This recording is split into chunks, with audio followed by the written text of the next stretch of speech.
Tonight, federal agencies come together in East Palestine to try to calm fears in the aftermath of a toxic train derailment. Everyone wants this contamination gone from the community.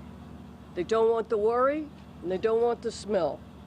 That is Debra, a federal EPA administrator, speaking out today on the safety concerns in Columbiana County.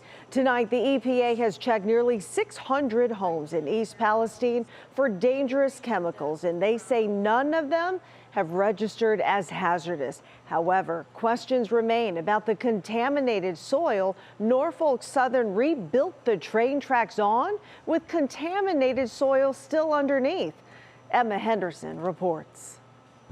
When a derailment happens, they come in and they do a massive cleanup, and they put panels in there to get the tracks back into service so they can start running trains again.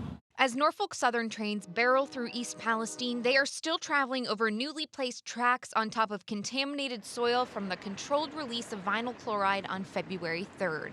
This soil and other areas where chemicals are being cleaned up raises concerns for residents and questions for the EPA, like the continued safety of drinking water. You can see the new Sentinel wells that were drilled near the municipal well field. Those are monitoring wells. We will be able, for years to come, to know if there are any contaminants approaching the municipal well field. And an update on the disposal of waste coming from the derailment site. Up until this point, Norfolk Southern was responsible for the cleanup, including which facilities the contamination would be going to. Now FEMA is taking over to make sure that whatever site the contamination is disposed at is up to federal standards. EPA will ensure that all waste is disposed of in a safe and lawful manner at EPA-certified facilities to prevent further release of hazardous substances and impacts to communities. And as we still hear residents speak of symptoms. I've been having pains in my stomach. I have trouble breathing. Even just sitting in my house, I'm going, I know I smelled them chemicals that night bad.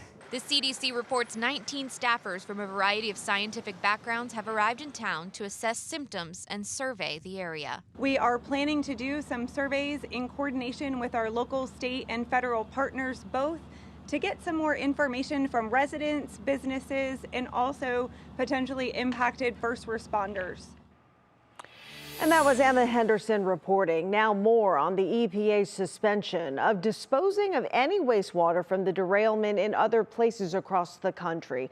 One of those locations is in the Houston, Texas area, where contaminated wastewater from Ohio was being processed and stored over the last several days. That was until a judge stepped in and asked for a delay. Plans, disposal, and transportation of any waste from East Palestine will now be subject to an EPA approval.